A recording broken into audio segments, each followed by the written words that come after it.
¿Me confirman que todos puedan ver mi pantalla?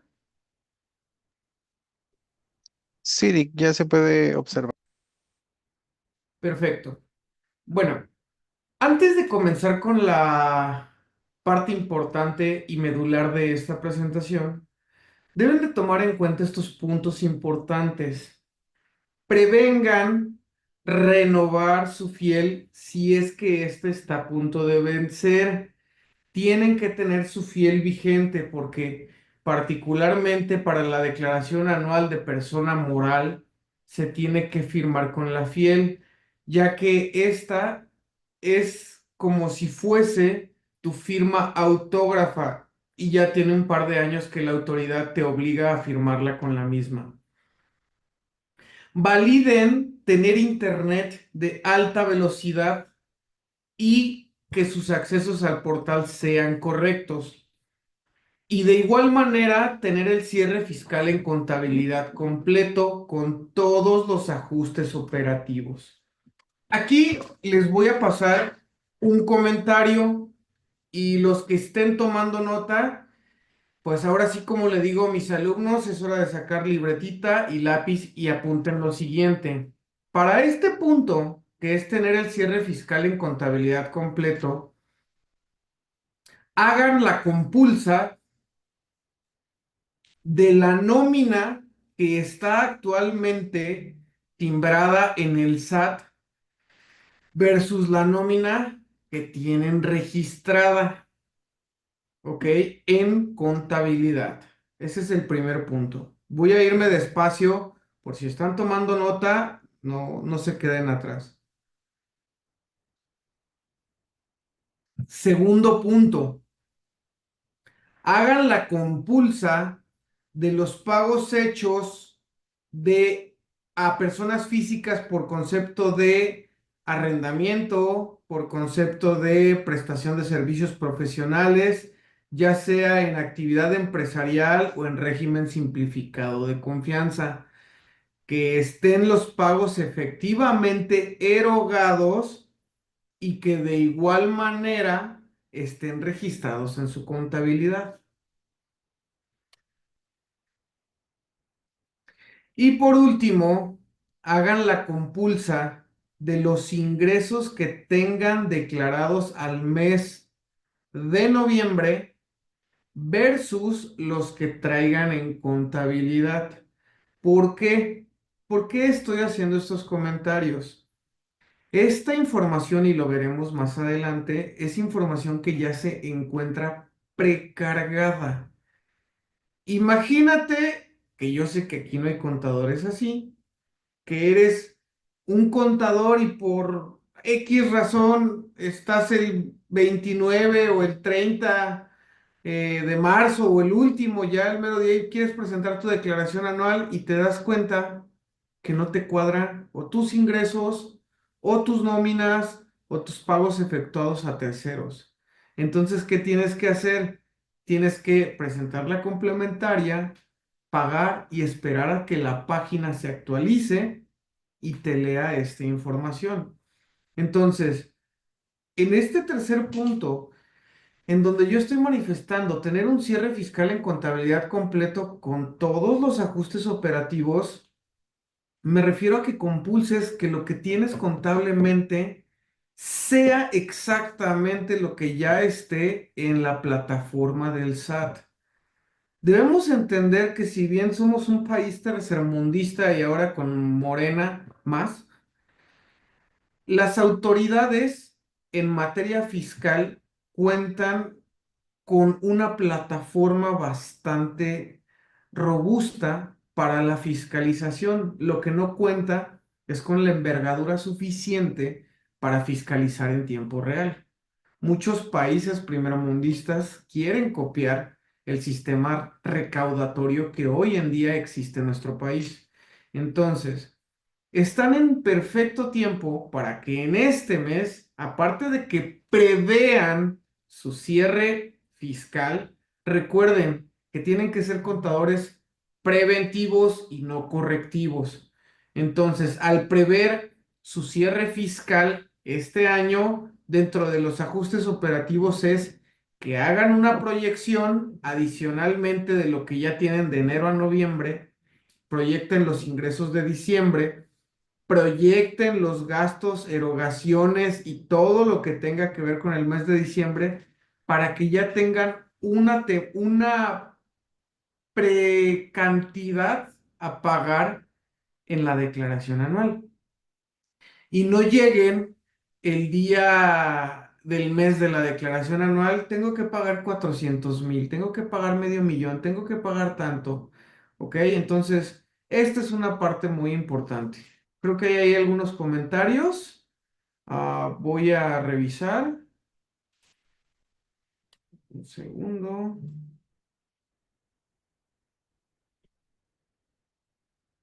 Ok, son confirmaciones. Prosigo.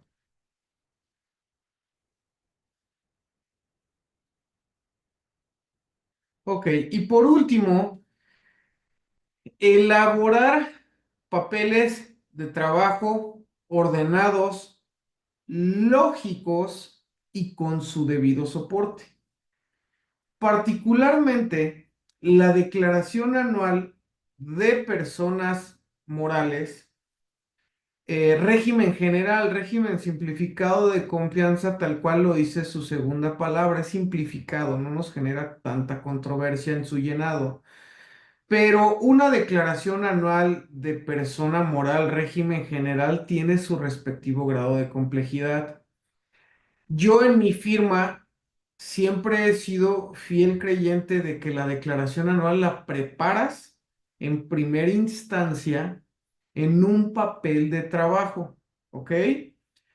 Este papel de trabajo tiene que llevar un orden y tiene que ser con base en la información que está directamente en la plataforma del SAT. Les quiero compartir una pantalla. Denme un minuto, por favor.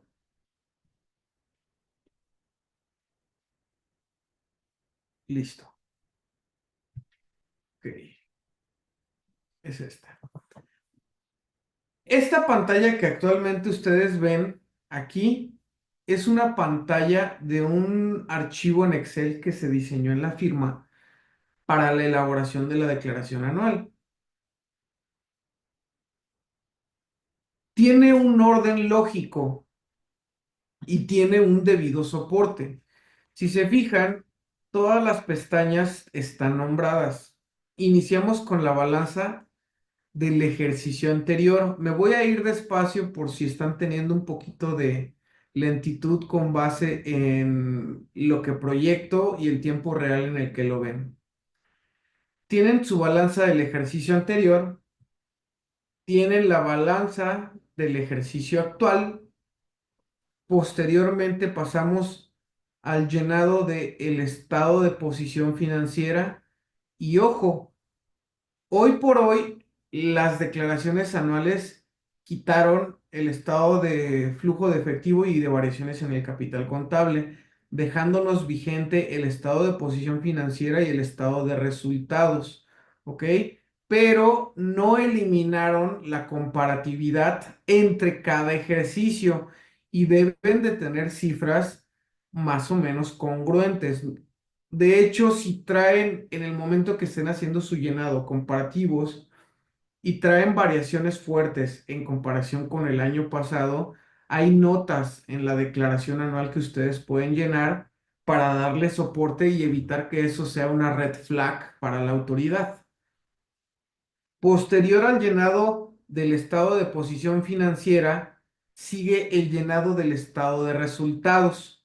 De igual manera, aquí esta parte es muy importante mencionar que este papel de trabajo yo lo elaboré, pero con la proyección de lo que está en el SAT. Esto es lo mismo que está allá, para que en el momento en el cual yo llego allá, nada más es estar vaciando información y te vas rápido. ¿Cuántas veces no hemos pasado que desafortunadamente estamos haciendo el llenado de la declaración anual? Se queda como ciclado el sitio web, entras y ¿qué crees? Tu información no se guardó. Entonces, esto es, insisto, muy importante para que cuando estés en el apartado de la declaración anual sea prácticamente vaciado de información y te vaya súper rápido y no tengas que estar batallando con esto. Estos son estos tres de aquí son los que la autoridad eliminó, que en su momento yo elaboré, que es el estado de flujos de efectivo. Yo lo hacía por el método indirecto, a mí particularmente se me facilitaba más. El de cambios variaciones en el capital contable. Y ahora sí, sí se fijan cómo voy llevando un orden. Balanza anterior, balanza actual, estado de posición financiera, estado de resultados y sigue el llenado de información de los ingresos. Recuerden que tenemos ingresos no acumulables, ingresos exentos e ingresos acumulables. Ojo con esto.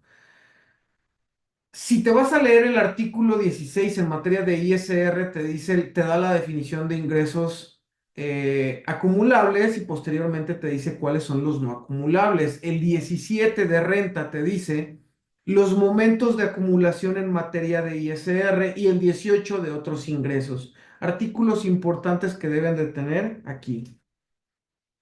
Posteriormente, sigue la pestaña de deducciones. Está disgregada con base en sueldos y salarios y asimilados a salarios, gastos, deducciones, deducción de inversiones, disgregación de gastos no deducibles, ajuste anual por inflación deducible. Aquí voy a ir despacio para que tomen nota. De una manera muy rápida, el ajuste anual inflacionario. Estoy hablando de régimen general. Si tus pasivos son mayores que tus activos, vas a proyectar un ajuste anual inflacionario acumulable, ¿ok? Eso lo vas a ver simple y sencillamente con revisar tu balanza de comprobación y si estás endeudado en exceso, que tu pasivo sea mayor que tu activo. A grosso modo, insisto, vamos a llegar a la parte medular o donde voy explicando el punto del ajuste anual. En ese momento, pues tú te vas a dar cuenta que de cajón vas a tener un ajuste anual por inflación acumulable. Y este es un tipo de ingreso que solo se acumula en la declaración anual. ¿Ok? Luego tenemos en este papel de trabajo un visor de nóminas, que prácticamente es la compulsa de lo que está en el SAT versus lo que tengo contablemente y su respectivo amarre. ¿Ok? Ahí es esta es la parte en donde yo les estoy haciendo alusión. Este amarre no lo vas a hacer en la declaración anual en marzo. Este amarre lo tienes que estar haciendo ahorita y tienes que meterte a la página y estar haciendo la compulsa de lo que tienes registrado con lo que está registrado con la autoridad. Y posteriormente hacemos y tenemos aquí la determinación. Recuerden que la determinación en materia de ISR la fundamentamos en el artículo 9 de renta. Ingresos menos deducciones, luego te da tu utilidad fiscal antes de PTU, menos la PTU pagada en el ejercicio, utilidad fiscal del ejercicio menos tus pérdidas, tenemos tu resultado fiscal. A este le generamos el impuesto causado, sus respectivos estímulos, tienes tu ISR tu ISR del ejercicio, a este le puedes restar el impuesto acreditable por dividendos, el pagado en el extranjero, los pagos provisionales efectuados, el subsidio, compensaciones y el ISR retenido al propio contribuyente. Recuerden que este último proviene cuando la persona moral tiene inversiones en instituciones financieras, estas le retienen un ISR y al retenerle un ISR, este es el que tú te puedes acreditar en el ejercicio. Luego tenemos la pestaña del vaciado de pagos provisionales para hacer tu compulsa de que lo que tienes declarado va a ser lo mismo con lo que tienes registrado. El ajuste anual, deudas y créditos, aquí lo tengo en blanco, en la presentación lo vamos a ver a detalle. Voy a compartirles otra pantalla porque aquí tengo el activo fijo, pero es importante que tengan una cédula que sea exclusiva de activos fijos. Y les voy a explicar por qué. Voy a esperar un par de segundos para que todo se actualice su pantalla.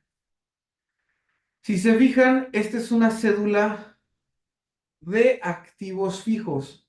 En esta la separamos por tipo de activo. Equipo de transporte, mobiliario, de comunicación, de cómputo, y pues prácticamente con esto está perfecto para su ejemplo.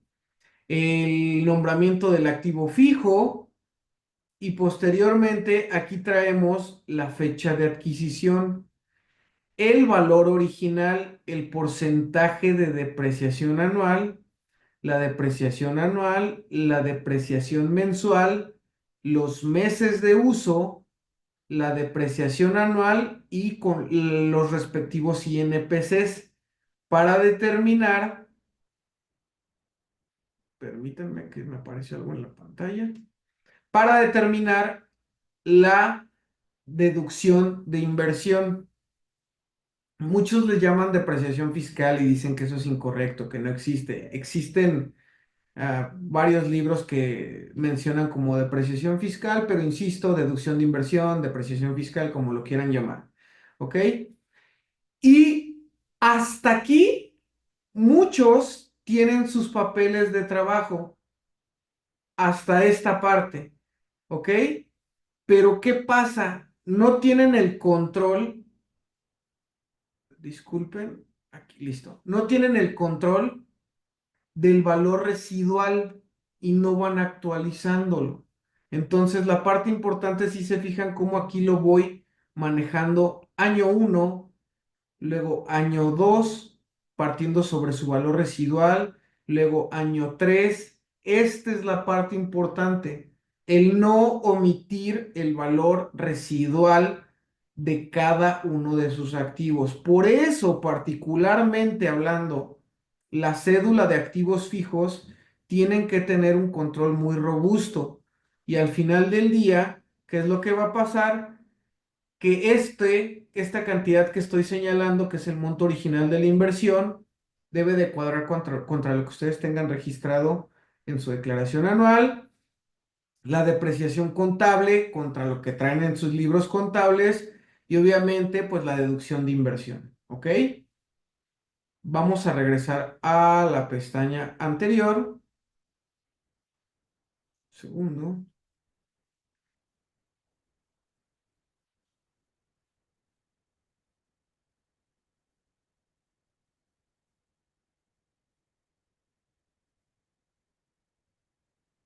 Que prácticamente este es el desglose.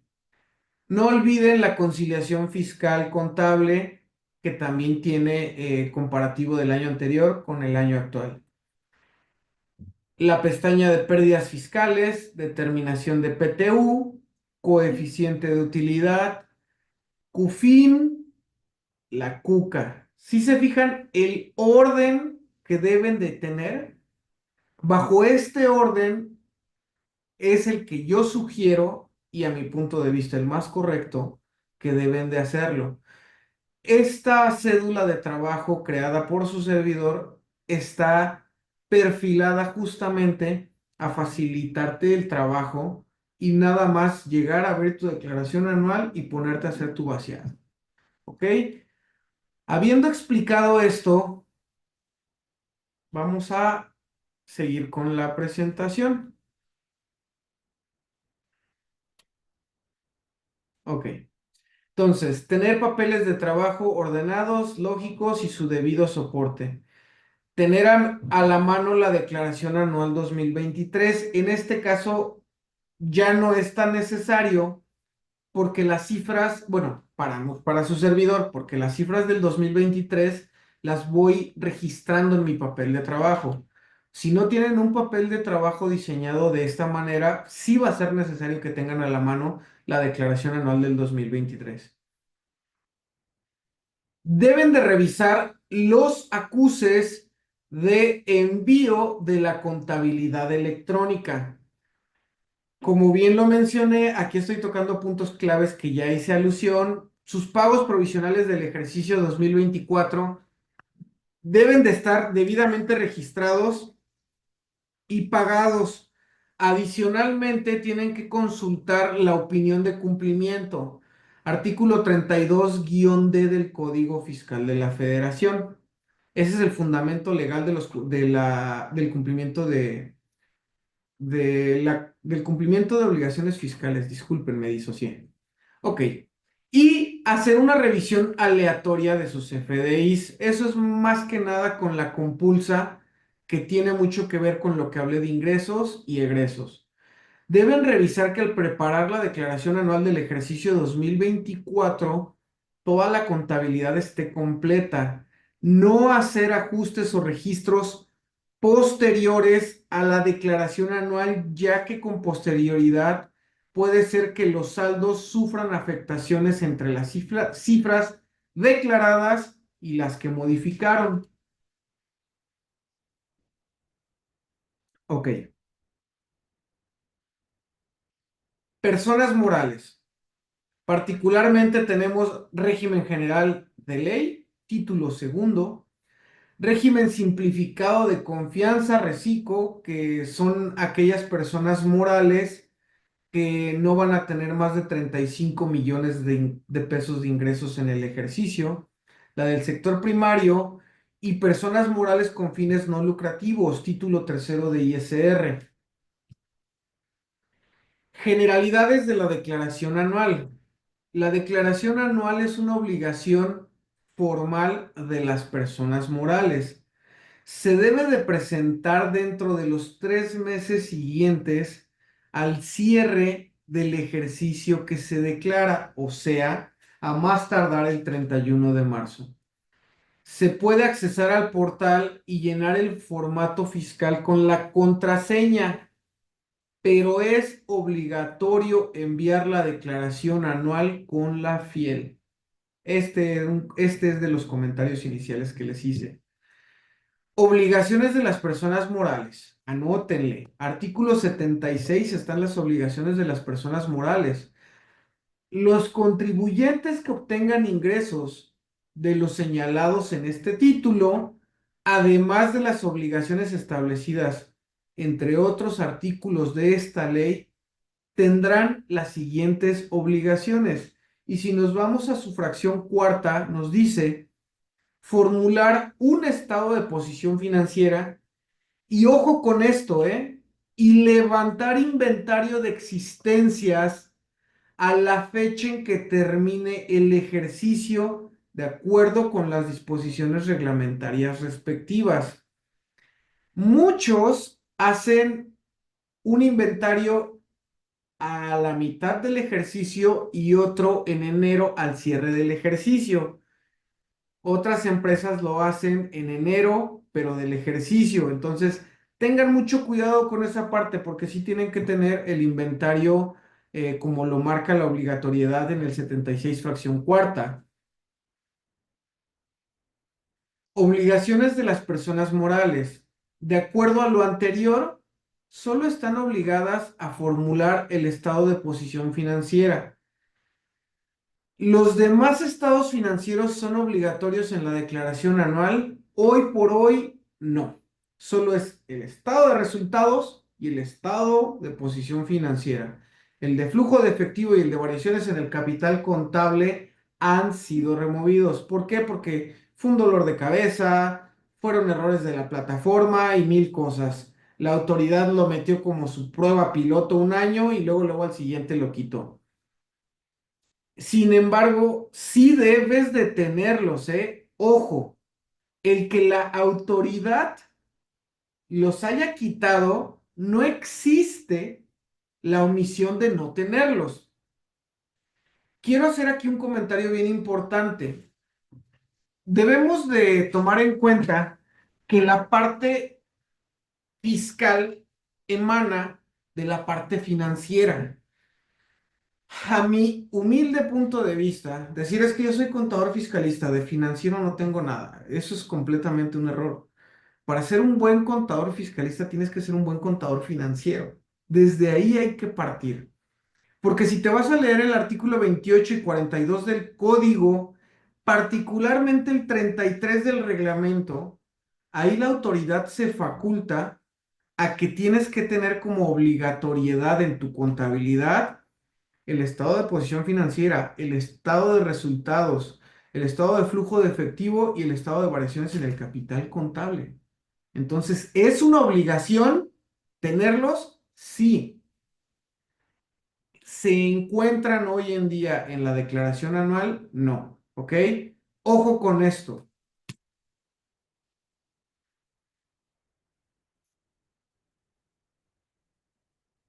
Ok. Para poder formular el estado de posición financiera que se refiere al 76 fracción cuarta, en el artículo 110 del reglamento te dice que los contribuyentes deben realizar un inventario físico total de existencias a la fecha en que se formule dicho estado.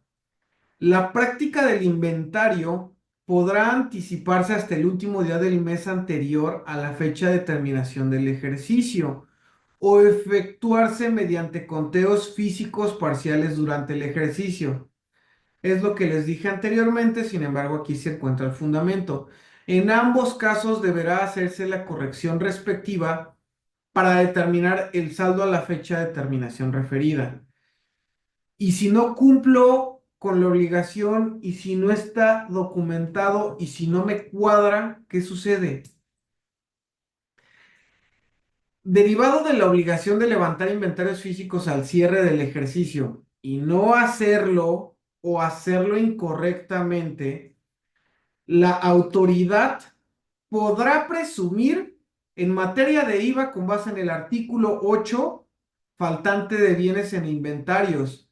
Por lo tanto, se presume un acto o actividad que genera IVA. Segundo, artículo 7 del IEPS. Faltante de bienes en inventarios, se presumen actos o actividades que generan IEPS y ambas presunciones admiten prueba en contrario justificar adecuadamente. Entonces, mucho ojo con esta obligación. Obligación de presentar la declaración. En el artículo 9, las personas morales deberán de calcular el impuesto sobre la renta aplicando al resultado fiscal obtenido en el ejercicio la tasa del 30%. En el 76, que volvemos a hablar del 76 y son obligaciones de las personas morales, además de las obligaciones establecidas en otros artículos de esta ley, tendrán las siguientes y en su fracción quinta, presentar declaración en la que se determine el resultado fiscal del ejercicio o la utilidad gravable del mismo y el monto del impuesto correspondiente ante las oficinas autorizadas dentro de los 3 meses siguientes a la fecha en que termine dicho ejercicio y se determinará la utilidad fiscal y el monto que corresponda a la PTU. ¿Ok? Entonces ya desmenuzamos fracción cuarta y quinta. Plazo para la presentación dentro de los 3 meses siguientes a la fecha que termine el ejercicio. Consecuencias de no cumplir con la declaración anual. Este artículo es muy interesante y aquí voy a hacer varias acotaciones. En el artículo 17H bis, no lo anoté, pero es del Código Fiscal de la Federación, tome nota, 17H bis del Código Fiscal de la Federación, te habla de los sellos digitales para la expedición de CFDIs. La autoridad, previo a que se dejen sin efectos los referidos certificados, podrán restringir temporalmente el uso de los mismos cuando detecten que los contribuyentes en un ejercicio fiscal y estando obligados a ellos, omitan la presentación de la declaración anual transcurrido un mes posterior a la fecha en que se encontraban obligados a hacerlo. O sea, si tú para el mes de mayo aún no cumples con tu declaración anual, te pueden restringir los sellos temporalmente. Detecten que el ingreso declarado versus el manifestado en las declaraciones o del ejercicio no concuerden con los ingresos. Ojo con esto, cartas invitación. Si no se atienden las cartas de invitación, la autoridad se faculta con base en el 17H bis fracción séptima a restringirte temporalmente los sellos. Si no están respondiendo las cartas de invitación, háganlo, ¿ok? Consecuencias de no cumplir con la declaración anual. Artículo 81, seguimos en Código Fiscal de la Federación. Fracción primera y segunda, no presentar las declaraciones. Fracción tercera, perdón, no pagar las contribuciones dentro del plazo que establecen las disposiciones fiscales. Consecuencias de no cumplir con la declaración anual. Si nos vamos a leer el 82, en la fracción primera del inciso A al E, te hablan de las cantidades. Desde 1810 a 22.400 por cada una de las obligaciones no declaradas.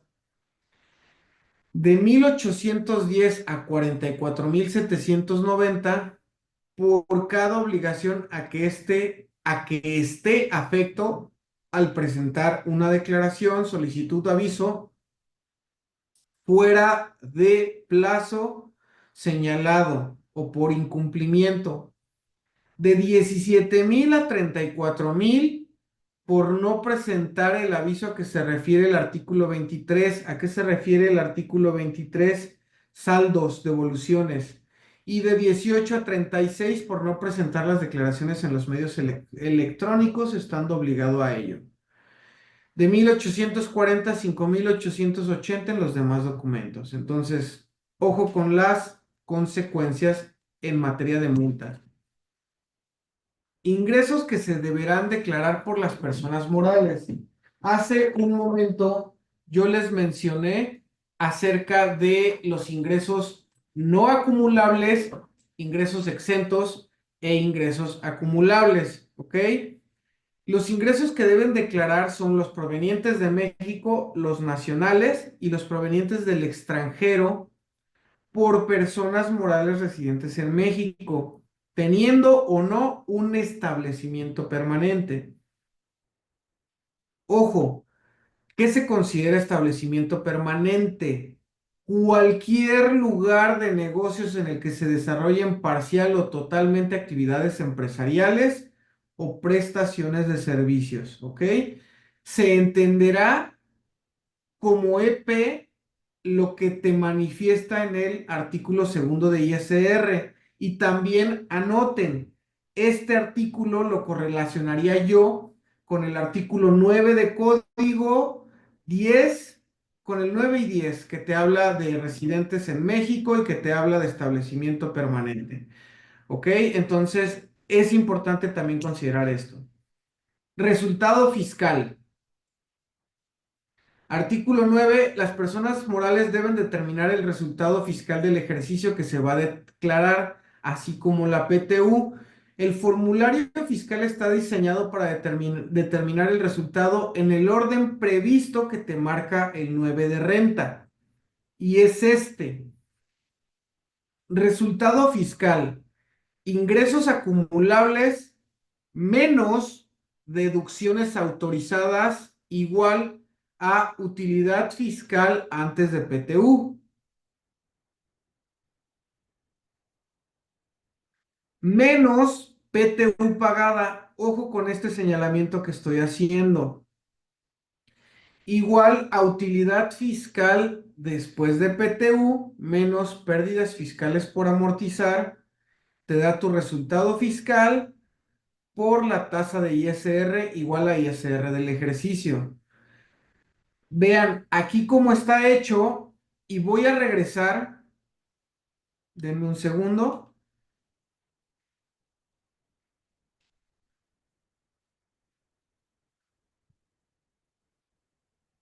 a la declaración anual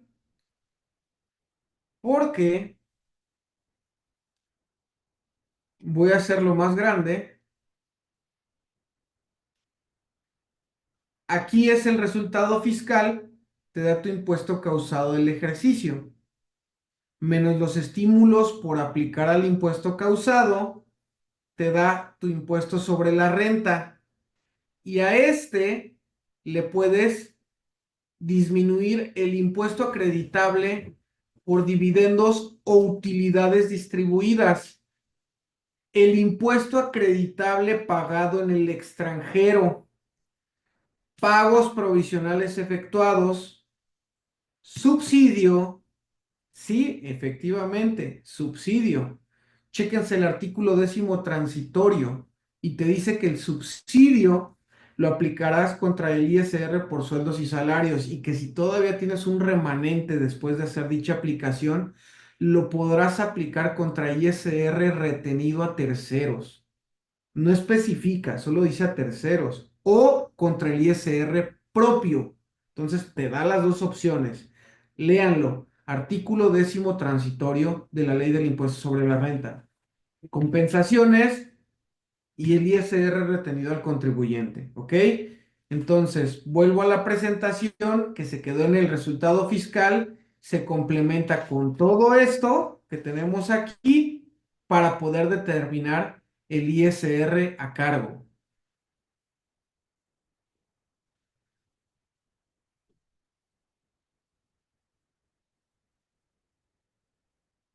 Ok, aquí estoy haciendo la acotación de la PTU pagada, pero mucho ojo con la determinación de la CUFIN.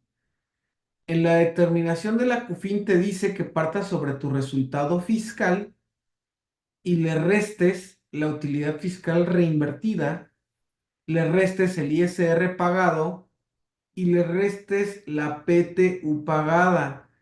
Hay un criterio del SAT acerca de esto en donde te dice que en efecto aquí hay una contraposición en materia de PTU, porque si tú partes de tu resultado fiscal, vean dónde está el resultado fiscal. El resultado está aquí y ya le resté la PTU. Y si me voy a la CUFIN, parto del resultado y le vuelvo a restar la PTU. ¿Ok?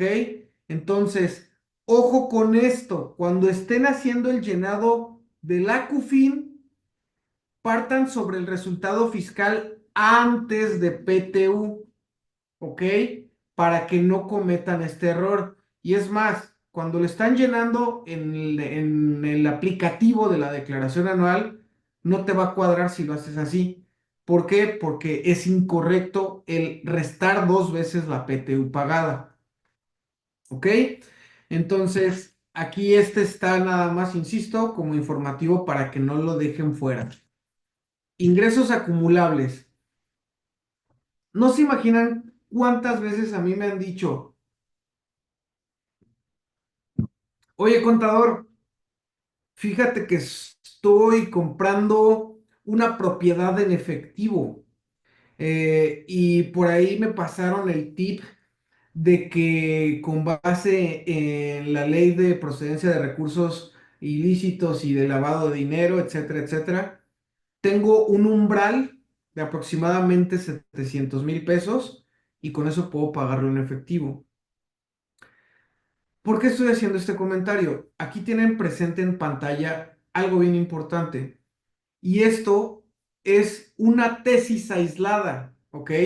Y esta tesis proviene de enero de 2007 en materia administrativa y dice, y me quiero ir a la parte final, si bien la ley de ISR no define el término ingreso, ojo, porque realmente no te lo define, ingreso como tal, ello no implica que carezca de sentido o que ociosamente el legislador haya creado un tributo sin objeto, toda vez que a partir del análisis de las disposiciones legales aplicables es posible definir dicho concepto, ojo con esto, como cualquier cantidad que modifique positivamente el haber patrimonial de una persona. Tú puedes ir a comprar carros, alhajas, relojes, propiedades y lo que tú quieras en efectivo por debajo del umbral, ¿ok? Y no se dará el aviso a la autoridad, pero estás haciendo estás incrementando positivamente tu haber patrimonial. Y esto es un ingreso acumulable salvo prueba en contrario. ¿Ok? Y adicionalmente, y anótele, artículo 91 de ISR, discrepancia fiscal. ¿Ok? Entonces, mucho ojo con esto. Insisto, todo incremento en tu haber patrimonial de manera positiva es un ingreso acumulable salvo prueba en contrario. Porque puedes incrementar tu patrimonio y no necesariamente ser un ingreso acumulable. Recuerden que yo hablé de tres tipos de ingresos: acumulables, no acumulables y exentos. Ok, tenemos los ingresos para efectos de las personas morales del título segundo. Deben de acumular los ingresos que obtengan en efectivo, bienes, servicios, crédito y de cualquier otro tipo que obtengan en el ejercicio, incluso proveniente de sus establecimientos en el extranjero.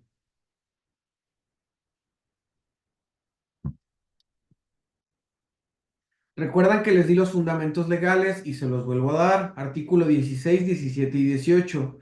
16, definición de ingresos acumulables, luego en el primer párrafo, y si te vas a leer los siguientes te dice los no acumulables. 17, momentos de acumulación, y 18, que lo tienen en pantalla, otros ingresos. ¿Ok? Entonces, en otros ingresos tenemos los ingresos presuntos, que estos son aquellos presuntos por parte de la autoridad. Pagos en especie. De hecho, me acaba de pasar uno particularmente de este caso, en donde ignorantemente, desafortunadamente, tenemos contadores que no se actualizan en la materia y le dicen a un cliente: oye, ¿sabes qué? Te debo 200,000 pesos. Tengo un vehículo, no tengo efectivo, estoy quebrado, te lo voy a pagar, te lo voy a facturar. ¿Ok? Entonces, ¿qué hace el contribuyente o el cliente? Emite una factura PPD 99 por la venta de un activo fijo. Entonces dice: no, pues déjamelo así, no pasa nada. Le digo: no, no se puede dejar así. A mi cliente, que es quien está recibiendo el pago, tiene que emitir un complemento de pago, pero en la forma y método es pago en una sola exhibición, y le van a poner dación en pago, porque recibiste un bien a cambio de una deuda. Y eso es un método de extinción de obligaciones con base en el Código Civil Federal. ¿Ok? Y es un ejemplo de pagos en especie. Si yo tengo como persona moral una propiedad arrendada, se puede dar una bodega, y le invierten 500,000 a la bodega a quien se la rente, eso es una mejora a un bien inmueble. Y al ser una mejora a un bien inmueble, esta se incrementa, perdón, se considera en un incremento positivo en tu haber patrimonial. ¿Ok? Ganancia en venta de activos terrenos, créditos deducidos por incobrables, recuperación de seguros y fianzas, cobro seguro de hombre clave, intereses devengados a favor, ajuste anual por inflación. Les ofrezco una disculpa, aquí tuve que haber especificado ajuste anual por inflación acumulable. El usufructo, préstamos no informados mayores de 600,000 pesos. Ojo con esa parte, ¿eh? Aquí están haciendo alusión de que cuando recibes préstamos o incluso haces depósitos en efectivo, pero estos superan los 600,000 pesos y no lo informas, se considera como un ingreso omitido. ¿Ok? Esta es la otra parte, los depósitos en efectivo. Entonces, mucho ojo y tengan mucho cuidado con esta información que se debe de manifestar. Ok, momentos de acumulación. Artículo 17 de ISR. cuando se expida el comprobante del CFDI que ampare el precio o la contraprestación pactada, se envíe o entregue material, el bien o cuando se preste el servicio, se cobre total o parcialmente la contraprestación pagada. Y ojo, esta pregunta no se imaginan cuántas veces me la han hecho. ¿Un anticipo se considera un ingreso? Sí se considera un ingreso, ¿ok? Si recibes un anticipo y te vas a leer el anexo 20 de la resolución miscelánea fiscal, ahí te estipula cómo debes de manejar un anticipo. Se tiene que expedir un CFDI tipo anticipo. ¿Sí? No vas a manifestar qué bien estás vendiendo, sin embargo, sí vas a especificar que estás recibiendo un anticipo. El tratamiento de cancelación después mediante nota de crédito y después expedir el CFDI PPD 99 y hacerle aplicativo y todo eso, ese es otro rollo. Aquí estamos hablando de que los anticipos son ingresos acumulables, ¿ok? Y el IVA es un IVA trasladado. Entonces, ojo con esto, y no tienen que suceder de manera conjunta. Cualquiera de estos supuestos que suceda ya te da el momento de acumulación. ¿Ok? Pues es prácticamente lo que les acabo de explicar en esta diapositiva. Hasta aquí quiero hacer una pequeña pausa. No sé si ustedes quieran hacer alguna pregunta. Aquí estoy viendo una pregunta. Dice, ¿podría repetir cómo debe de decir el complemento cuando se da un bien por una deuda? Sí, por supuesto, es dación en pago. La forma. De hecho, cuando tú te vas a buscar los métodos, ahí viene uno que es dación en pago. Y significa que recibes un bien a cambio de una deuda. ¿Alguna otra pregunta?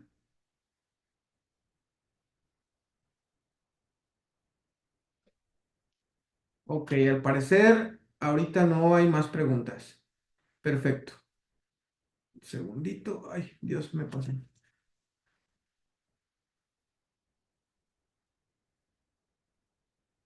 Ok, momentos de acumulación. Aquí lo mencioné, que son ventas en abonos. Ojo con las ventas en abonos.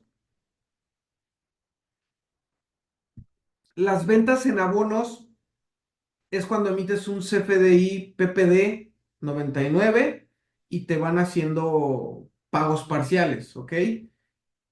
Lo que tú acumularás para efectos de ISR es la venta total por las parcialidades. Y lo que tú pagarás por IVA será lo que efectivamente te vayan pagando, ¿ok? Se considera como ingreso acumulable del ejercicio el total del precio pactado. Y luego, ingresos no acumulables. Recuerdan que les hablé de que los ingresos no acumulables estaban en el artículo 16, pero es a partir del segundo párrafo. En el 16, primer párrafo, te define ingresos acumulables y te habla dividendos percibidos de personas morales residentes en México, las aportaciones de capital, pago de pérdidas a los accionistas, primas obtenidas por colocación de acciones,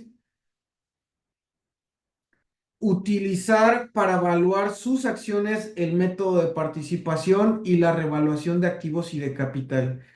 Fíjense, aquí quiero pasarles un tip financiero porque fiscal no creo que sea mucho fiscal.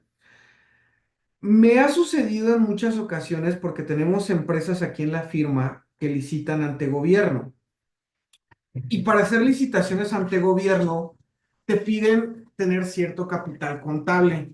Y dicen, oye, ¿cómo voy a llegar al capital contable que me están solicitando la X entidad de gobierno para licitar. Esto pasa mucho en las obras públicas.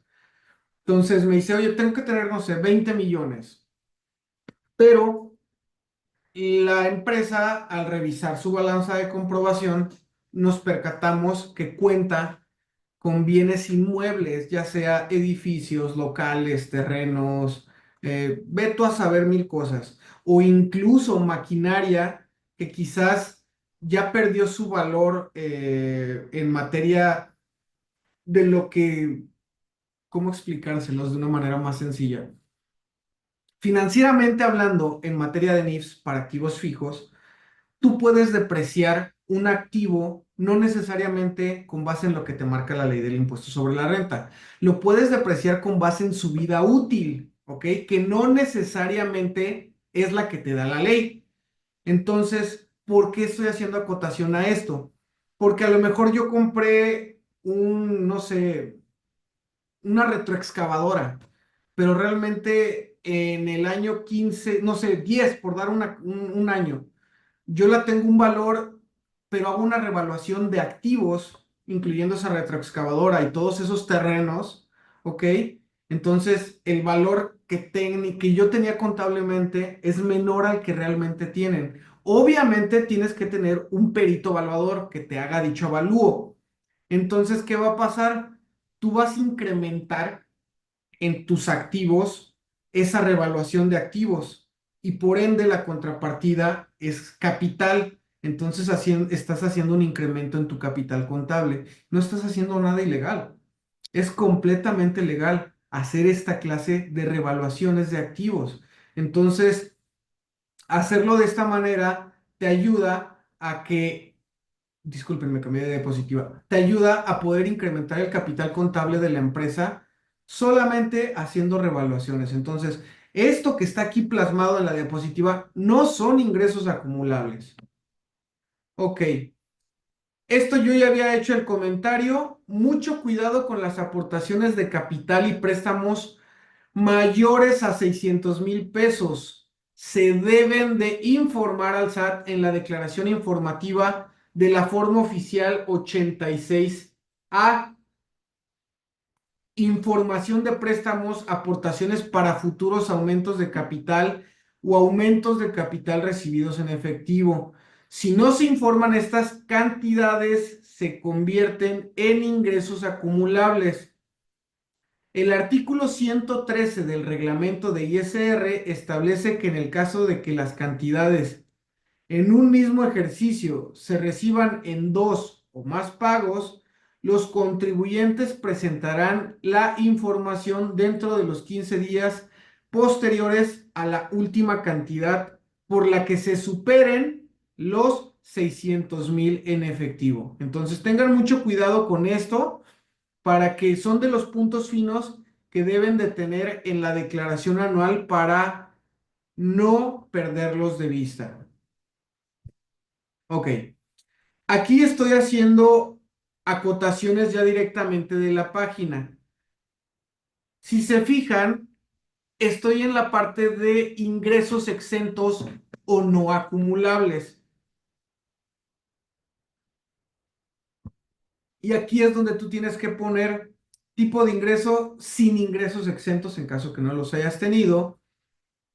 Como bien estoy haciendo aquí el comentario, si no se tiene ingresos exentos o ingresos no acumulables, se debe capturar esta circunstancia y capturar cero. Ingresos que solo se acumulan en la declaración anual. La ley del impuesto sobre la renta establece cierto tipo de ingresos que solo se acumularán en la declaración anual, es decir, no se consideran en los pagos provisionales, razón por la cual esos ingresos deben de capturarse de forma manual. Tenemos, por ejemplo, el que se considera como el más común. ¿Qué tipos de ingresos son los que podrían estar manifestando en el campo denominado ingresos que solo se acumulan en la declaración anual? Y lo he repetido muchísimas veces. Por ejemplo, ¿qué ingreso vas a acumular en caso que te proceda? los estímulos fiscales acumulables, utilidades distribuidas por fideicomisos, ganancias por inversiones derivadas. ¿Se acuerdan que les hablé de los inventarios? Diferencias por inventario acumulable. Si es su primer ejercicio fiscal, al no presentar pagos provisionales, los ingresos por inicio de operaciones se presentan hasta la declaración anual. Muchísimo ojo con empresas de nueva creación con este punto, ¿eh? Este es uno de los más comunes y que usualmente no tienen en cuenta. Ajuste anual por inflación. El formulario en sí mismo te hace el cálculo del ajuste. Considera dos opciones. Si vas a hacer el ajuste anual por inflación por un periodo completo, es decir, 12 meses, o por un periodo incompleto que sea menor a los 12 meses, ¿cuándo pasa uno u otro? El caso más sencillo de cuando es un ejercicio menor a 12 meses es cuando es una empresa de nueva creación. Pudiste haber iniciado operaciones en octubre y vas a encuadrar aquí. Los ingresos los vas a declarar hasta la declaración anual. Y aparte, tu ajuste anual inflacionario va a ser por periodo irregular. Y si se fijan, esta es una pantalla de un extracto de la declaración anual, en donde tienes la determinación del ajuste corresponde a un ejercicio menor a 12 meses. Ahí tienes que seleccionar sí o no. Tienes que poner el saldo promedio anual de créditos y saldo promedio anual de deudas. Vamos a regresar poquito a mi papel de trabajo de la declaración anual.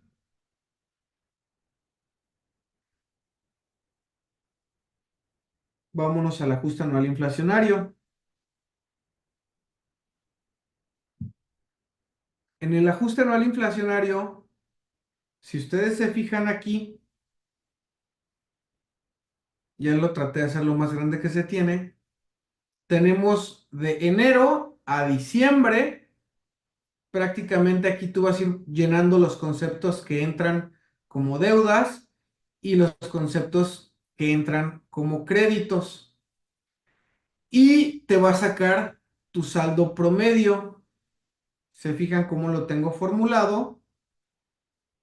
Y estos, saldo promedio de deudas, saldo promedio de créditos, yo metí la parte de INPCs y demás, pero pues al final del día, si yo me voy a regresar a la pantalla de la declaración anual,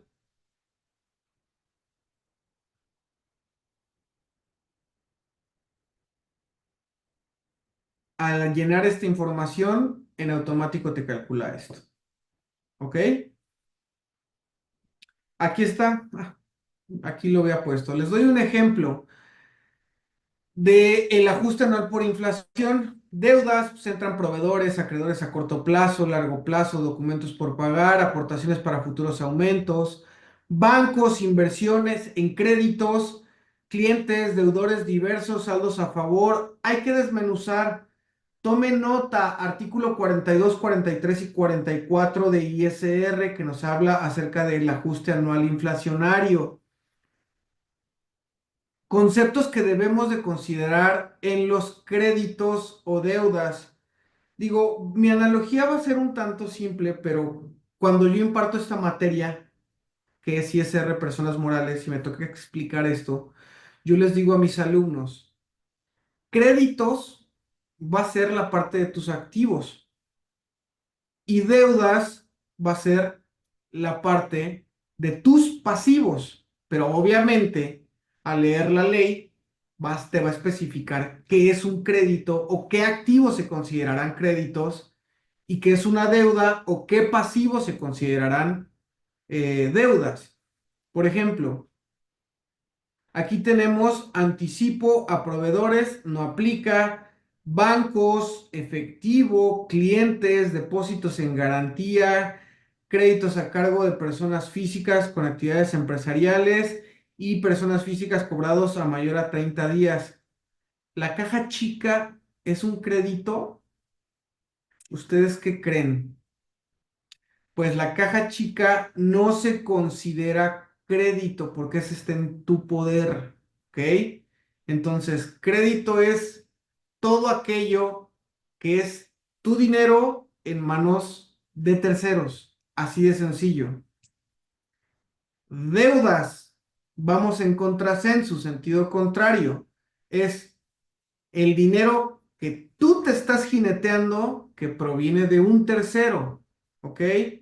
Aquí, por ejemplo, hablo de, les estoy poniendo varios conceptos, pero me voy a enfocar únicamente en los que sí, socios o accionistas, deudas que tengas con socios o accionistas de personas morales, préstamos a personas morales, a saldos a favor, a contribuciones, todo lo que tenga que ver con proveedores, prácticamente todo esto lo que tenga que ver acreedores diversos a corto o largo plazo. Insisto, el dinero que provenga de un tercero que esté en tus manos y que tú te lo estés jineteando. Así de sencillo.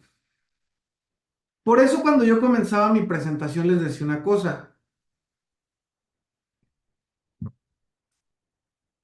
Si tus pasivos, particularmente que ya tengas identificado qué partidas, al revisar tu balanza al cierre son mayores que tus activos, obviamente ya tengas identificado qué partidas vas a tener un ajuste anual inflacionario acumulable.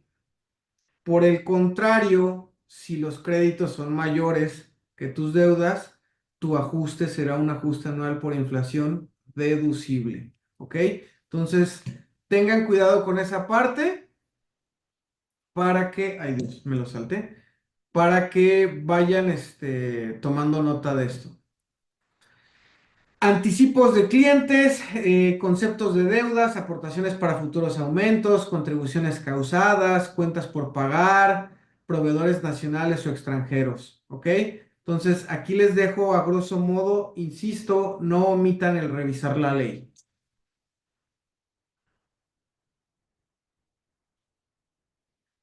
Ajuste anual por inflación. El formato hace el cálculo automático, hace deducible o acumulable, automáticamente te lo acomoda en el rubro de ingresos o deducciones dependiendo de tu resultado. Es muy importante contar con el papel de trabajo del soporte de la determinación del promedio de créditos y deudas, que es el que yo les acabo de explicar. Vamos a ver las deducciones autorizadas para las personas morales del régimen general, título segundo. Prácticamente tienen que tomar nota de los siguientes artículos. Artículo 25, que te habla de las deducciones autorizadas. Es el que tienes en pantalla. Artículo 27, que son de los requisitos de las deducciones. Artículo 28, que son de los gastos no deducibles. Y del 31, 32, 33 y 34 son de las depreciaciones. ¿Ok? Entonces, ahí tome nota de eso.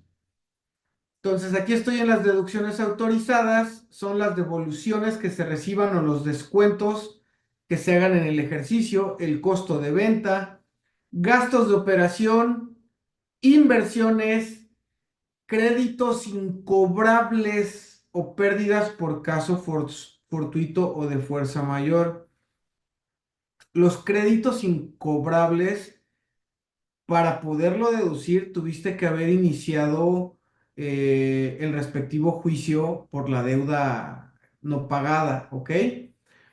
Cuotas patronales, intereses devengados a cargo sin ajuste alguno, en este caso el ajuste anual deducible, anticipos y rendimientos a socios de asociaciones civiles y sociedades civiles, pagos al extranjero, documentación y declaración informativa. Hay que cuidar esa parte.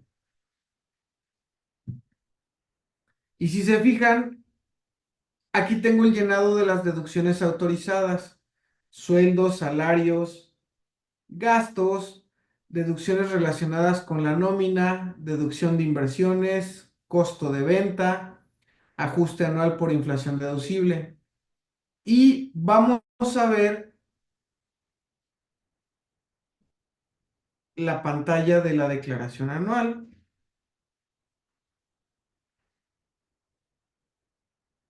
deducciones. Si yo abro este rubro, vean, sueldos asimilados, gastos. Esto que está aquí de gastos es todo lo que está en el llenado de la declaración anual. Literalmente viene todo. Luego viene deducciones relacionadas con la nómina, aportaciones Infonavit, del SAR, cuotas de seguro por desempleo, cuotas pagadas al IMSS, etcétera, etcétera, etcétera. La parte de deducciones, si se fijan en mi papel de trabajo, viene de mi cédula de activos fijos. Disgregación de gastos no deducibles, nómina no deducible, depreciación contable, amortización contable, gastos no deducibles para CUFIN, provisión de ISR, provisión de PTU, gastos no pagados al cierre del ejercicio de personas físicas. Y por último, el ajuste anual por inflación deducible. Volvemos a la pantalla de la presentación. Ok. Sueldos, salarios y asimilados. Esta pestaña tiene que ver con mis primeras observaciones para ustedes. Todo lo que hayan declarado a lo largo del año les va a aparecer de manera precargada y automática. Y esto tiene que cuadrar exactamente con lo que tienen en contabilidad. ¿Ok? El sistema, ojo, bien importante, no les va a considerar ninguna deducción en materia de sueldos y salarios si no enteraron las retenciones correspondientes. ¿Ok? Tengan mucho cuidado, por eso les puse, bajen su constancia de cumplimiento de obligaciones para que no tengan esta clase de detalles al momento que estén llenando su declaración anual. Correcciones de errores CFDIs de nómina. El anteproyecto de la resolución miscelánea fiscal en esta semana o máximo la que entra debe de estar la resolución miscelánea fiscal para el ejercicio 2025. Recuerden una cosa, la resolución miscelánea fiscal tiene validez por ejercicio. Estoy anticipándome, año con año sale esta regla, pero insisto, ¿qué necesidad tienen de estarse apegando a esto cuando pueden ser contadores preventivos y no correctivos? Esta regla dice que los contribuyentes que durante el 2024, bueno, si te vas a leer esta tal cual va a decir 2023 y 2022.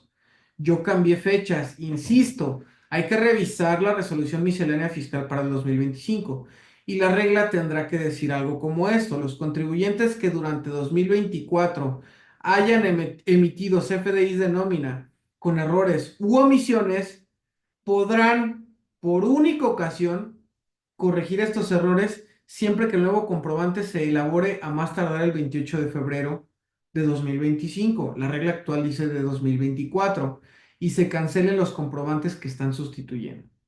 El CFDI de nómina que se emita se considerará emitido en el ejercicio fiscal 2024, siempre y cuando refleje como fecha de pago el día correspondiente a 2024 en que se hizo el pago asociado al comprobante, no importando la emisión del periodo siguiente. ¿Ok? Hay que estar muy atentos a la resolución miscelánea fiscal que se publica en enero Y de hecho voy a hacer un curso de la resolución miscelánea fiscal para el 2025 para que estén atentos con mis socios comerciales de ATI y ver todos estos puntos finos. Ok, seguimos con el tema de los sueldos y salarios. Aquí ya les aparece el acumulado total. Y recuerden, hace un momento les dije que tomaran en cuenta los pagos de ingresos exentos a los trabajadores. Si se van a revisar el artículo 28 y particularmente la fracción 30, para efectos de este artículo te dice que los pagos que a su vez sean ingresos exentos para el trabajador, hasta por la cantidad que resulte de aplicar el factor del 53 o el 47, en este caso no se considerarán deducibles. ¿Ok? Si es el primer ejercicio, ¿qué vas a declarar? ¿Qué porcentaje tienes derecho a deducir? El 57, porque no hay comparación contra el ejercicio fiscal anterior. ¿Cuándo aplicas el 47? ¿Cuándo aplicas el 53?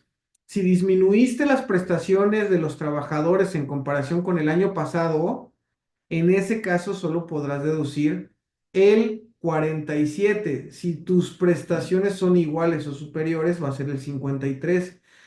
Esto tiene que ver con un concepto de simetría fiscal. ¿Qué quiere decir simetría fiscal?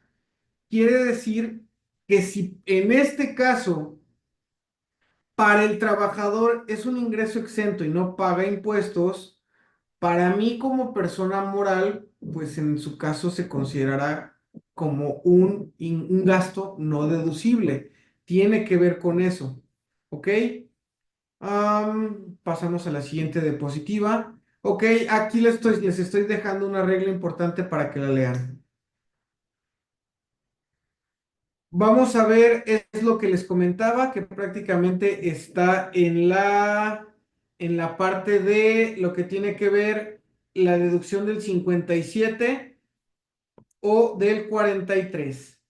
Y prácticamente cuando te vas, este es como el resumen general, la parte exenta, grabada y la total, y luego ya te vienes a los sueldos y salarios y ya viene el detalle de lo exento, lo grabado y lo total por deducir.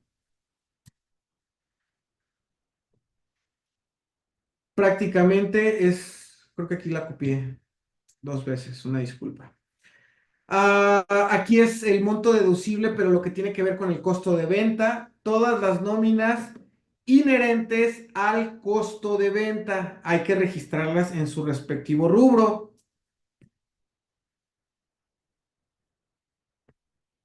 Y total de nómina por asimilados a salarios, digo, en este caso es una que está presentada y pagada con pagos ceros, pero en el caso que ustedes hayan tenido asimilados a salarios durante el ejercicio, en este caso, pues bueno, les va a aparecer de igual manera que los salarios, de manera precargada.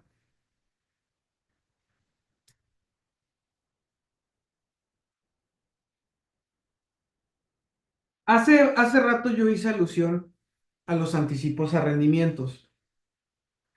Particularmente las sociedades civiles y asociaciones civiles, a diferencia de una SADCB, una SDRL, estas que comento son reguladas por la Ley General de Sociedades Mercantiles. Las asociaciones civiles o sociedades civiles son reguladas por el Código Civil Federal. Estoy haciendo esta acotación para que sepan qué ley regula qué. Pero particularmente en renta, sí te especifica que, por ejemplo, una SC te puede expedir anticipos a rendimientos.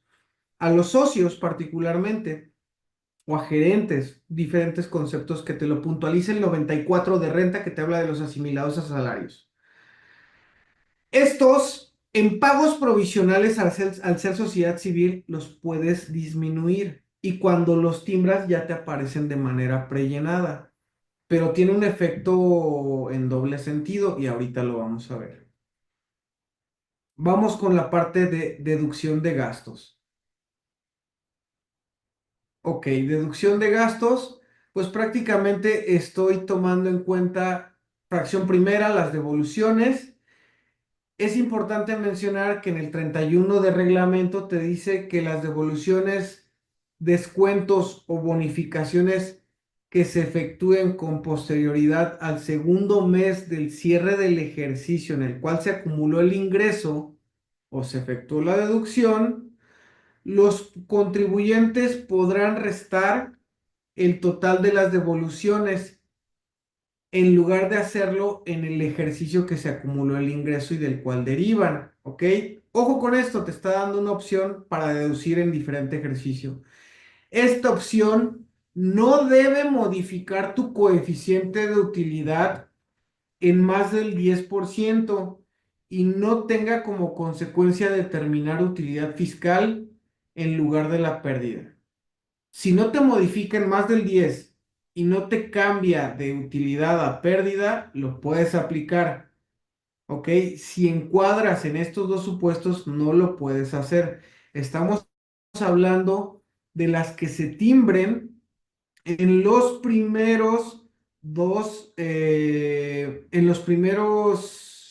meses del cierre del ejercicio.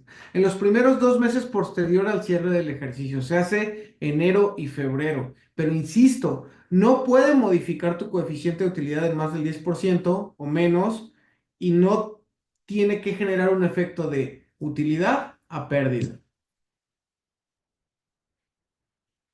Las de cuentas incobrables, aquí ya estoy detallando un poquito más, que tengan una prescripción en un año a partir de que la cuenta pudo haber sido cobrada y se considera como imposibilidad práctica de cobro cuando el contribuyente efectúe erogaciones a través de un tercero. También aquí estamos hablando de, permítanme que me estorba aquí este menú. Erogaciones a través de terceros con base en el artículo 41 del reglamento y estamos hablando de prácticamente contribuciones, viáticos o gastos de viaje. Se deberá expedir cheque nominativo a favor de este o mediante traspaso desde las cuentas abiertas a nombre del contribuyente en instituciones de crédito o casas de bolsa a la cuenta abierta a nombre del tercero. Las erogaciones deberán estar amparadas con comprobante fiscal a nombre del contribuyente. Ok, revisen la regla 2.7.1.12, que esta te dice que a más tardar el último día del ejercicio en el que el dinero le fue proporcionado, salvo aquellas cantidades proporcionadas en el mes de diciembre, que podrán ser reintegradas a más tardar el 31 de marzo del siguiente ejercicio. Pagos diversos y donativos, pagos a personas físicas, pagos a personas morales, agapes, pagos a ACs y SCs, particularmente a personas físicas. Bueno, todos estos que estoy haciendo alusión tienen que estar efectivamente erogados en el ejercicio.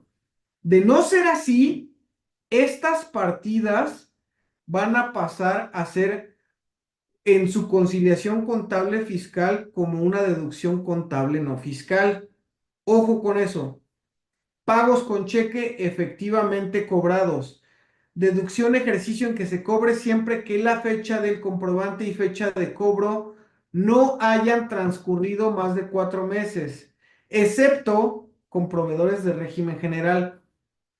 Recuerden que estamos analizando título segundo. Todo esto que yo estoy estipulando aquí tiene que estar efectivamente pagado en el ejercicio.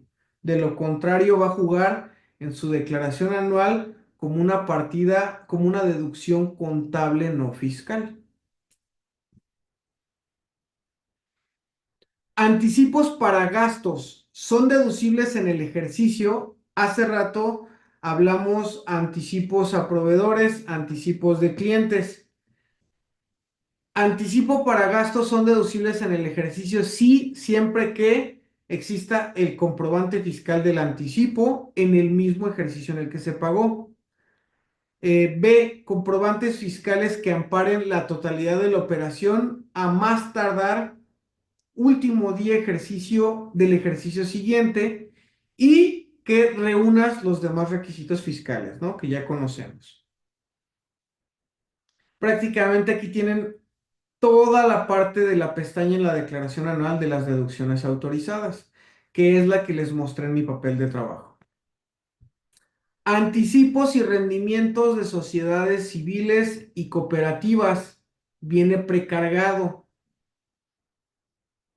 Viáticos y gastos de viaje. Vienen precargados del apartado de sueldos y salarios. Y ojo, solo aquellos que timbraste. Muy importante, otro de los comentarios que les hice al inicio. Les hice compulsa de ingresos, compulsa de gastos, compulsa de nóminas. Pues miren, todo lo que tenga que ver con honorarios pagados a personas físicas reciclo y por el uso o goce temporal de bienes pagados a personas físicas, viene precargado y tiene que estar efectivamente pagadas las retenciones. Aquí están, miren, un ejemplo. Presentada con pago y aquí ya trae cantidades y si te dice presentada pagada. Por ejemplo, en el mes de mayo dice no presentada, pero no hay cantidad a cargo, por lo tanto es correcto. Entonces, tienen que estar presentadas y efectivamente pagadas. Ok, aquí es la parte de ISR por retenciones por servicios profesionales de la parte del régimen simplificado de confianza. Esto es prácticamente del aplicativo de las declaraciones que les tiene que compulsar con la pestaña de todo lo que tenga que ver en horarios pagados a personas físicas o reciclos, son las dos. Y arrendamiento por uso o goce temporal, de igualmente también viene precargado.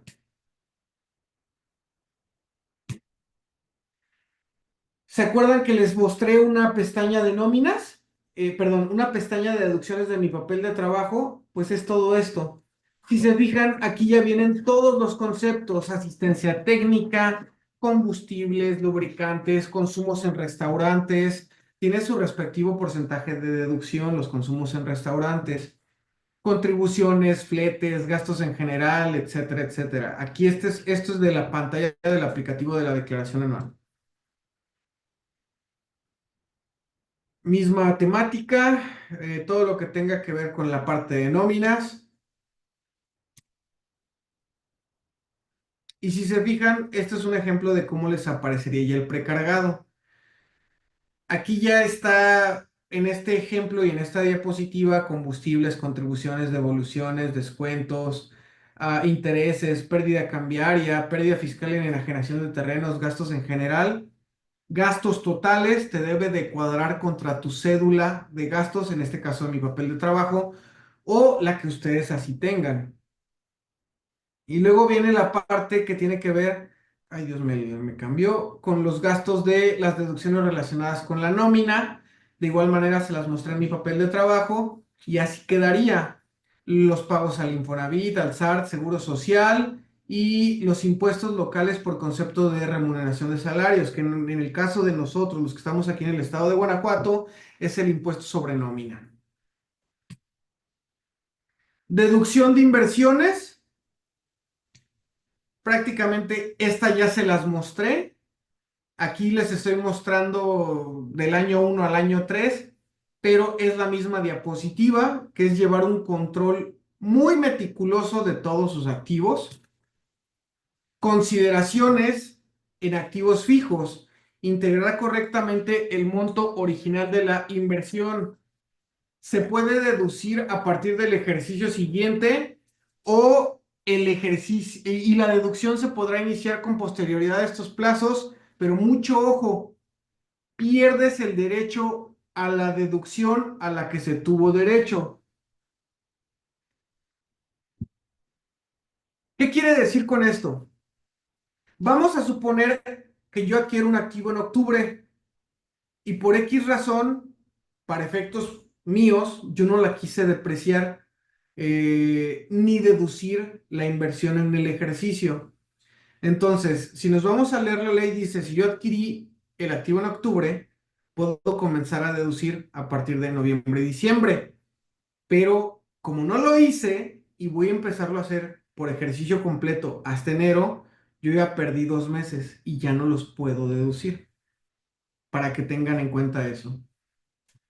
Ok, aquí estoy haciendo el comentario de qué integra el monto original de la inversión, pues el precio del bien, los impuestos efectivamente pagados, erogaciones por concepto de derechos, si es un activo que viene del extranjero, las cuotas compensatorias, fletes, transportes, acarreos, seguros contra riesgos en la transportación, comisiones sobre compra, honorarios de agentes aduanales.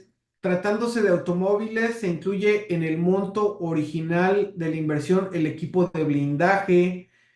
No obstante, desde el 2022 se adicionan los siguientes conceptos de forma explícita a la redacción: la preparación del emplazamiento físico, instalación, montaje, manejo, entrega, honorarios de agencias aduanales. Pues casi casi nos faltó que nos agregaran la torta del chofer, pero pues ojo, pueden agregar todo esto como parte del monto original de la inversión. Ok, pues prácticamente el procedimiento, pues aquí les doy a grosso modo de una pick-up. Importante acotación, las pick-ups se deducen en su totalidad, los vehículos no. Ahorita voy a ver un ejemplo de esto. Ford Pick-up, porcentaje de deducción con base en el 34. Hace rato les di los fundamentos de la parte de depreciaciones o de deducción de inversiones, que es desde el 31, 32, 33, 34. Igual la deducción anual histórica entre meses del ejercicio, igual la deducción mensual histórica por los números de meses cuando es uso completo del ejercicio. Te da la deducción anual por el factor de actualización igual a la deducción de inversión en el ejercicio.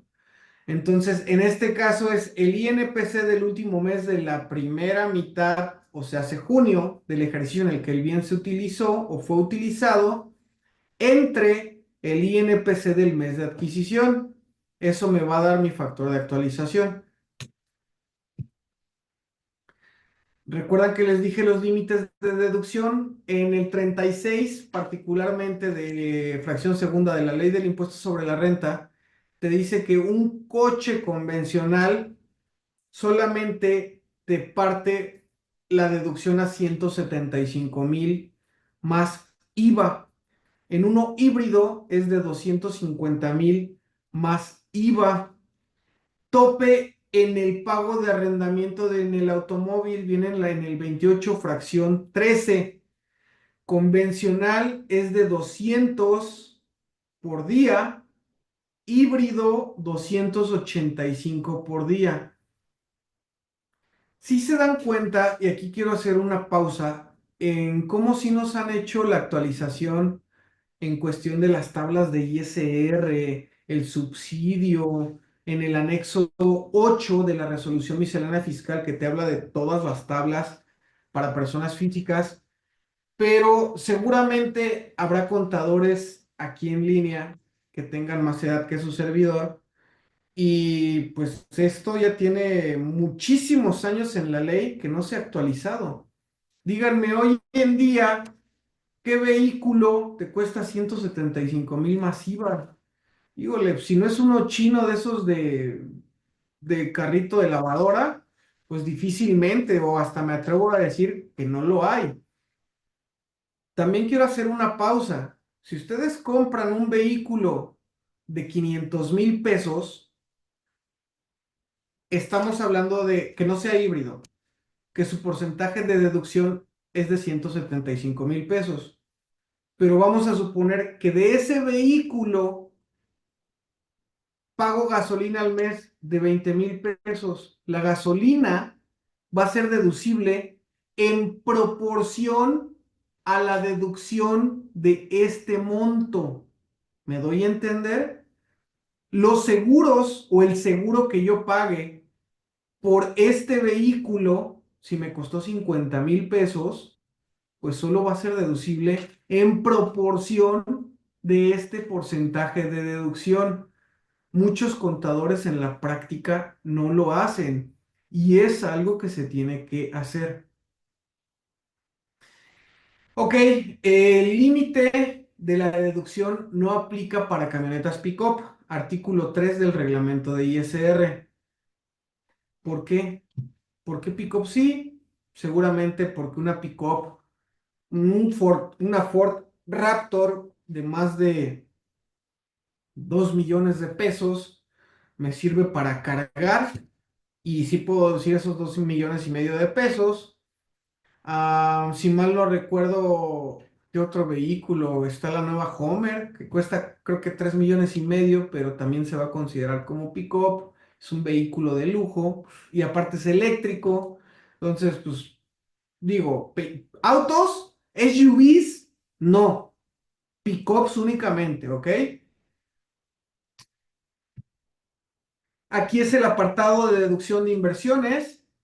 En el apartado de deducción de inversiones, pues aquí es la deducción de inversión para efectos del costo de venta. Hay que tener una separación de qué activos están en general para la empresa y qué activos tienen que ver con tu costo. Por ejemplo, si eres una empresa que se dedica a la fabricación de X cosa, pues tienes máquinas de fabricación. Esos activos forman parte de tu costo de venta, ¿ok? Entonces es una deducción de inversión para costo de venta. Y aquí ya viene, ¿no?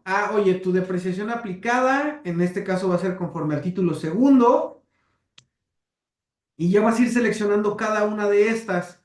Y esto es lo que les va a hacer más sencillo la carga cuando estés prácticamente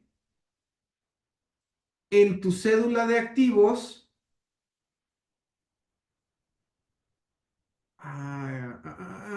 Permítanme.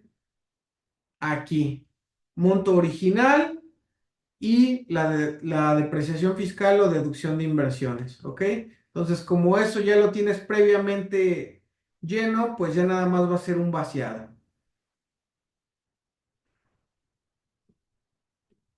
¿ok?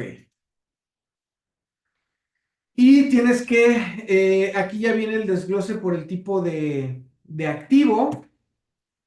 También te habla de gastos y cargos diferidos, porque estos son no depreciables, se amortizan, ¿ok? Y hay que ver sus respectivos porcentajes de amortización.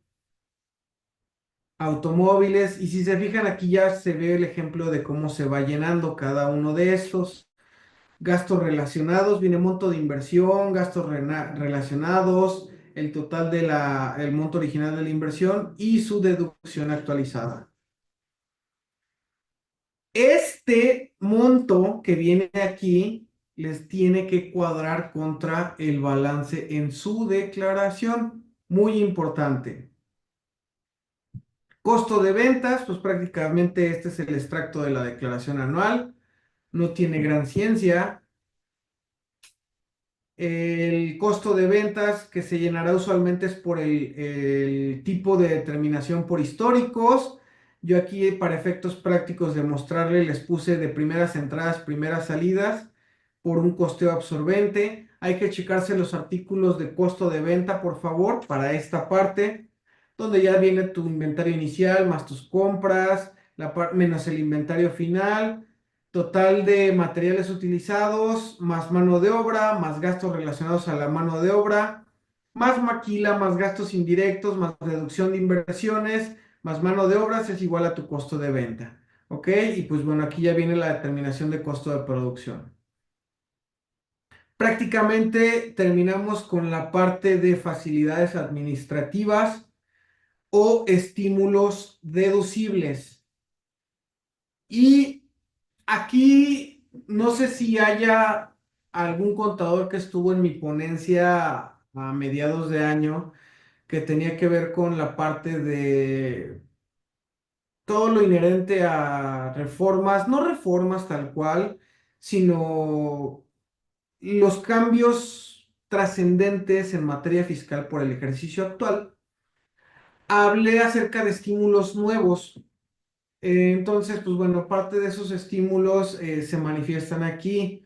Y entre otros, viene el estímulo por la contratación de adultos mayores, deducción del 25% del salario pagado por la contratación de personas que tengan alguna discapacidad, deducción adicional por pago de servicios personales en operación de maquila, por enajenación de libros, periódicos y revistas, y por el costo de adquisición de terrenos por contribuyentes dedicados a la construcción y desarrollos inmobiliarios. La determinación, que si se fijan, pues es prácticamente lo mismo, pero que yo tengo en mi cédula de trabajo, y ve aquí es su llenado. La parte de la PTU pagada, se deben de cancelar los FDIs que fueron timbrados pero no fueron pagados. ¿Ok? Ojo con esa parte. Pérdidas fiscales.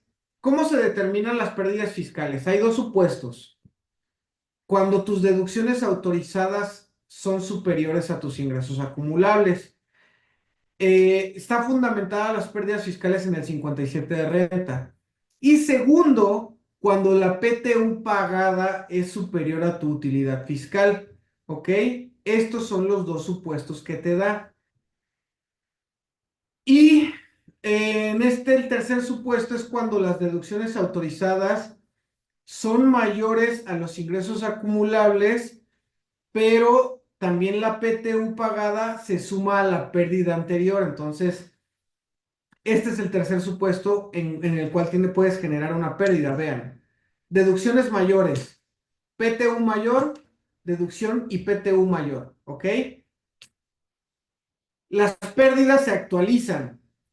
Las pérdidas existen dos tipos, la actualización sin uso y cuando hay amortización. Los INPCs que se utilizan son diferentes.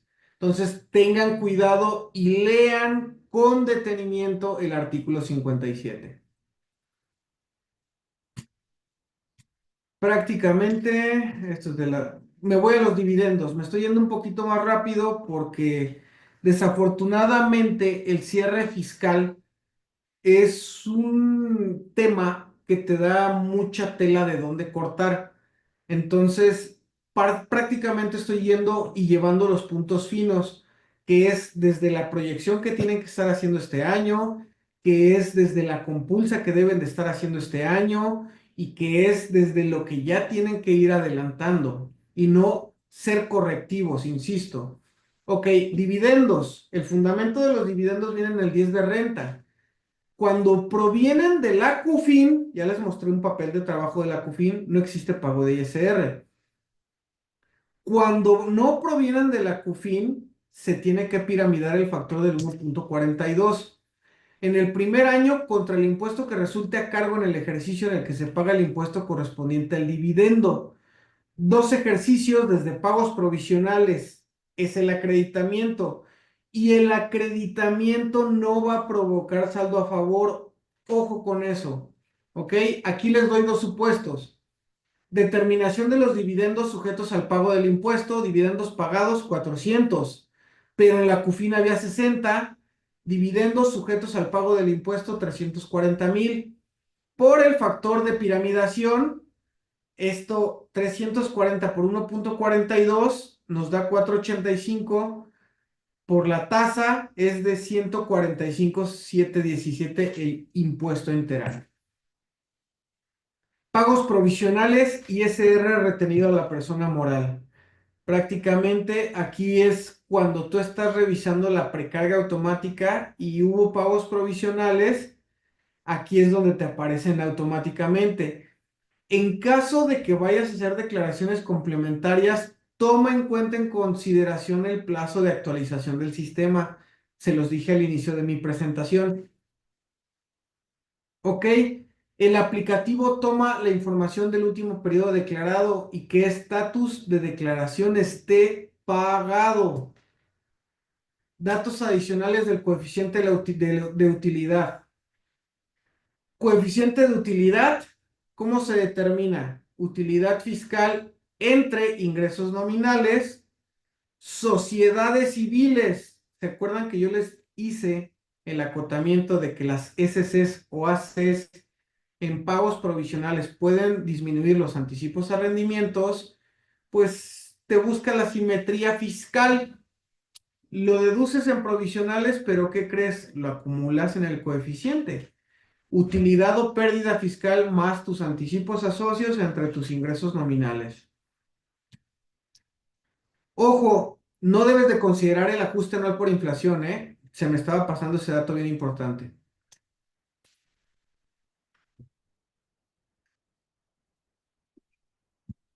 Si no te genera coeficiente de utilidad, la ley te dice que te tienes que ir a buscar a los últimos 5 años y utilizar el que tengas. ¿Ok? Prácticamente ya tienes datos adicionales, PTU, coeficiente, CUCA, CUFIN, todo. Y bueno, la PTU, artículo 9 penúltimo párrafo, te habla de la determinación. ¿Y qué le puedes disminuir? Viene en la fracción primera. Este es en el llenado, la CUCA y la CUFIN. La CUFIN, ¿cómo se determina? Prácticamente es ingresos acumulables menos deducciones autorizadas igual a utilidad fiscal antes de tu PTU. Recuerden que les hablé de esto, la PTU pagada, utilidad fiscal antes de PTU menos pérdidas fiscales por amortizar, igual a tu resultado fiscal por la tasa, igual a ISR del ejercicio. Partes del resultado fiscal, este ya es para la CUFIN, le restas el ISR pagado menos las partidas no deducibles del 28 menos ingresos de fuente de riqueza ubicada en el extranjero por dividendos y te da tu UFIN del ejercicio. Esto viene súper detallado en mi papel de trabajo. Es prácticamente lo mismo que habla de tu CUFIN, el fundamento legal, tome nota, artículo 77 de renta. ¿Cómo se determina la CUCA? Cuenta de capital, las aportaciones de capital más las primas por suscripción de acciones menos reducciones de capital te da igual a tu cuenta. Hay que aplicarles tus respectivos INPCs. INPCs al cierre del ejercicio entre el INPC del mes de la última actualización. Si hubo aportaciones, hay que actualizar en el periodo que hubo dichas aportaciones. Fundamento legal 78. Recuerden, CUFIN 77, CUCA 78. Partes del saldo de la declaración anual anterior, más lo que les comenté, y llegas al saldo a la CUCA al cierre del ejercicio. Este es el llenado de la CUFIN y pues prácticamente el tiempo no me va a dar para explicar lo que es el llenado de la de Recico, pero quise iniciar con régimen general porque régimen general es la más compleja. Recico es muy, muy, muy sencilla, ¿ok? Los estados financieros, este es de cuando tenía el de flujo de efectivo y el de variaciones en el capital. Hoy por hoy son solo situación financiera y resultados y los comparativos. Aquí están las notas que yo les hablé al principio. Igual el estado de posición financiera. Tienen que ser, yo tengo una frase muy importante, claros, concisos y concretos. Solo tienen 300 caracteres para notas. Ojo con eso. Y pues prácticamente sigue siendo la parte del estado de posición financiera, el estado de resultados con partes relacionadas, no relacionadas y los comparativos de periodos. Y la conciliación, misma temática, comparativos de periodos. Revisión, envío y pago. Y pues al final la parte que les hacía alusión de el envío con la e-firma del contribuyente. Y pues prácticamente no voy a alcanzar a terminar esto, pero agradezco muchísimo el tiempo.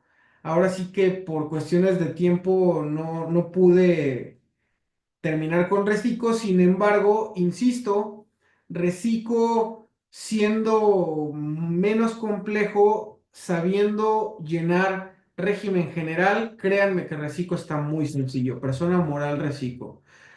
Hasta aquí mi presentación, no sé si tengan alguna duda, pregunta o comentario.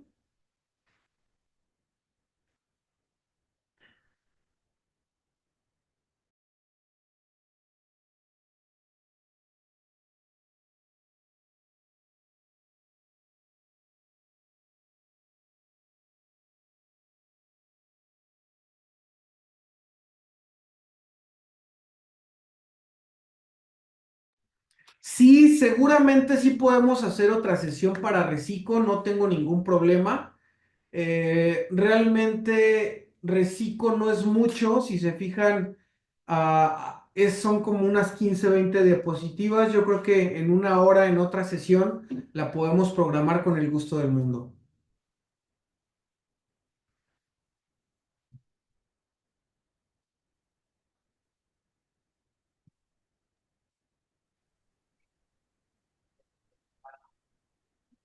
Al parecer no hay ninguna otra duda, Lick. Perfecto. Bueno, pues le agradezco muchísimo, Lick, su aportación y gracias por las sesiones en las que nos ha apoyado este año. Digo, ya esta es la última de 2024. Y bueno, pues esperamos seguir contando con su participación, sus aportaciones de conocimiento para sus colegas. Lick. Muchas gracias.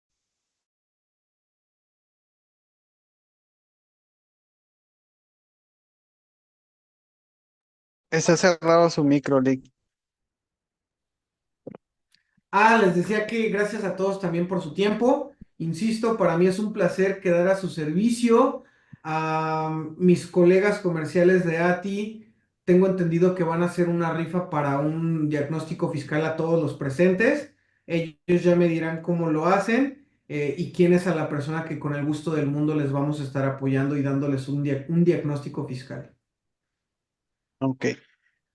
Pues muchas gracias, Lick. Entonces, bueno, nos pueden mandar un mensaje de WhatsApp a nuestra línea indicando que acaban de participar en la sesión del contador Jorge Corona para que nosotros hagamos la dinámica y ya le indiquemos al contador quién es la empresa que gana el diagnóstico fiscal. Y igual, Lick, no sé si en su presentación vengan sus datos también para que nos pueda ayudar a compartirla. Cualquier asesoría, consultoría, igual pueden puede apoyarse con el consultoría del Bajío. Si nos comparte sus datos o en su caso, igual nos pueden indicar a nosotros para que podamos Por canalizarlos con supuesto el que sí. contador.